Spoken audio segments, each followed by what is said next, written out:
Cabin in the Woods is a true phenomenon within the horror genre.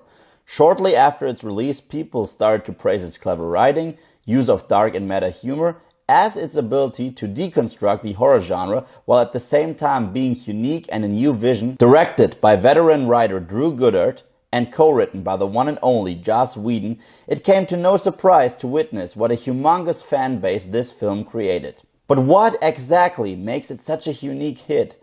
Why are people drawn to this movie and sworn to secrecy about its twists and turns, unlike any other movie that has hit the theaters throughout the last couple of years? In my opinion, the praise lies within the genius writing of both Whedon and Goddard, who both worked on the very successful Buffy spin-off Angel before.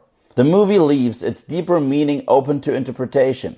Having watched the movie a couple times now, I would like to offer two interpretations of the events that take place in The Cabin in the Woods. This is an official spoiler warning. If you have not seen The Cabin in the Woods yet, do not continue to watch this video unless you really don't care about spoilers.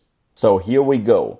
Number 1. The meta theory. The Cabin in the Woods ultimately tells the story of 5 college students who travel to a deserted cabin for the weekend in order to enjoy themselves.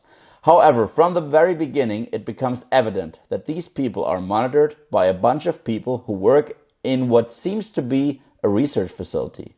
It becomes clear that our 5 main characters are being manipulated to choose the way they are to be killed by supernatural beings from the old world. These characters summon a redneck torture zombie family that soon starts to massacre them, one by one. The lab workers aren't fond of their deaths, but they have to ensure that everything occurs within the guidelines in order to keep the customers satisfied. Near the end, the audience finds out that the customers are the so-called Ancient Ones, demons that once used to rule the earth, who have now left this blue planet to the humans under the condition that we, the people, will provide them with ritual sacrifices annually, who are embodied by our 5 main characters, who through drug manipulation act like stereotypical horror flick victims. However, Marty the Fool and Dana the Virgin refuse to die, which near the end leads to the rise of the Old Ones and the end of days. According to the meta theory, this movie explains why main characters in horror films act the way they normally do and constantly walk into the trap of the killer, the monster, or whatever is after them. It also explains the origin of all monsters or creatures to ever occur in any horror film ever, as they are stored in a huge elevator system. So looking at the film under these self-referential circumstances, it becomes evident that The Cabin in the Woods is actually about social criticism. Our 5 main characters embody the typical stupid victims in a horror movie that for the first time refuse to die. The lab employees, who keep everything under surveillance, are the studios, armed with any given monster but unhappy with their job. All they need is to keep the bloodthirsty and gore-obsessed customers satisfied, or their world will come to an abrupt end. The customer, who smashes the earth with a giant hand in the final scene, represents the audience, who demand the same bloody, violent, and generic horror flick and will protest if they don't get it. Financial boycott can drive the studios out of business and therefore shatter their world. While I believe this theory to be uniquely amazing, I also couldn't help to develop a second one, which ties The Cabin in the Woods to the Whedonverse and builds a bridge between the Buffy Angelverse and the Firefly saga. As you may know, I am a huge fan of Joss Whedon. I consider shows like Buffy the Vampire Slayer, Angel, and Firefly to be milestones in not only television, but entertainment overall, that have shaped the way I view and sometimes even review other films and TV programs. Which leads me to my second theory. Number 2, the Whedonverse theory.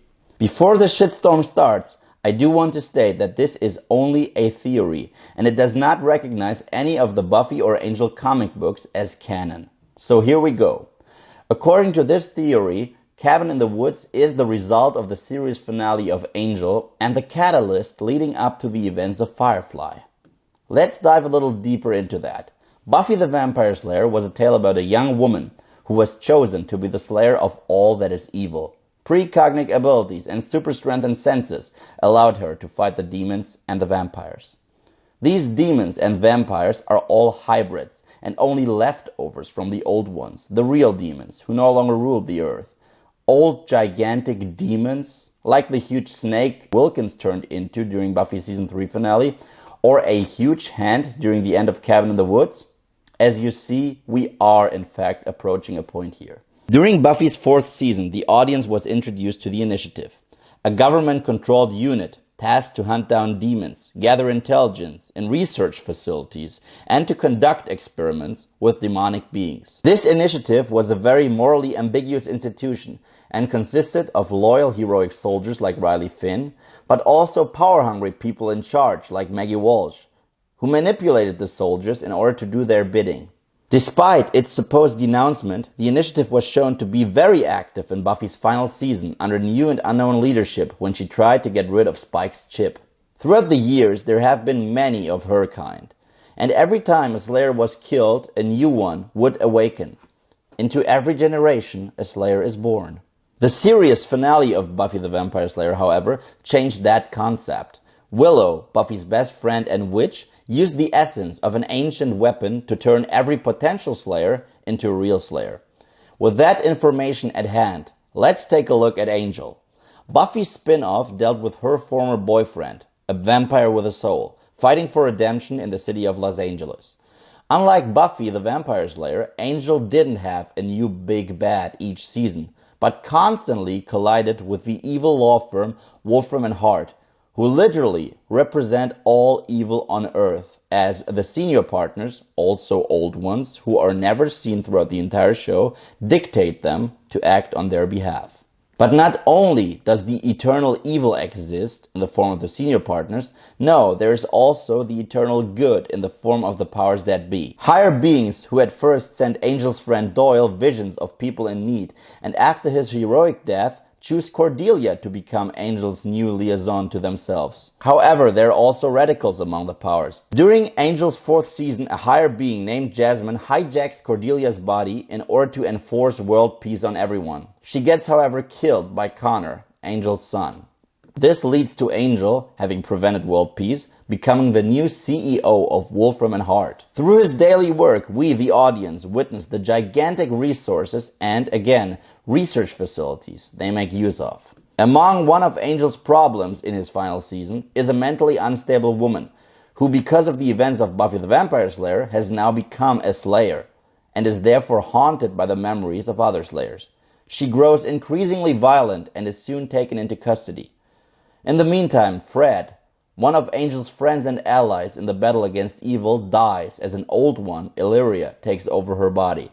The show ends with Angel and his team killing every single member of the Circle of the Black Thorn, the direct representatives of the senior partners, which leads to the senior partners raining hell on Earth by sending an army of 10,000s of demons to kill our heroes, who despite knowing that they will die, keep on fighting. What if this defeat of Angel and his team resulted in an unlikely alliance between the Initiative and Wolfram and Hart, who calmed down the senior partners and promised them to deliver ritual sacrifices annually in order to be left alone? This would explain the relationship between the lab workers and their customers in Cabin in the Woods. However, as we all know, that plan did not work out and the world got destroyed by the Ancient Ones. Enter Firefly. All of the Wolfram and Hart and Initiative branches used their resources to build spaceships in order to move to a new solar system, far away from the Ancient Ones. Once there, they start to terraform planets with the intention to become the new authoritarian government of this new futuristic order, also known as the Alliance. Some Initiative veterans, soldiers, who always wanted to fight the Good Five, could not accept that and became the Browncoats, keen on fighting their aggressive former employers. Malcolm Reynolds was one of them. But soon the Alliance developed a special plan. They wanted to experiment with dark magic again in order to keep the rebellion at bay.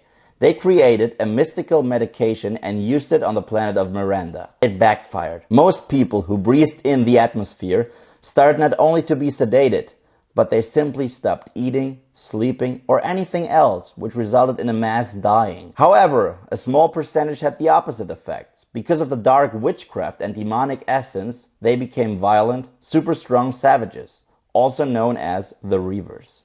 The Alliance had to cover up their failure, and while working on new bioweapons, they realized that only the Slayer could defeat these things. River Tam has always been described as gifted. In the film Serenity, we learn that she has in fact psychic abilities, a characteristic feature that all Slayers share. The Alliance experimented on her in order to unlock her full physical potential and use her against enemies of the government and the Reavers. But her brother Simon busted her out and brought her on board of the Serenity. In the film, we finally see her fighting in true Slayer fashion, and near the end, she embraces her new role in life as she slays the Reavers in order to save her friends. So the battle between good and evil, once again, rests in the hands of the Chosen One. Thank you so much for watching, and if you like what you see here and you want to see more, then just subscribe.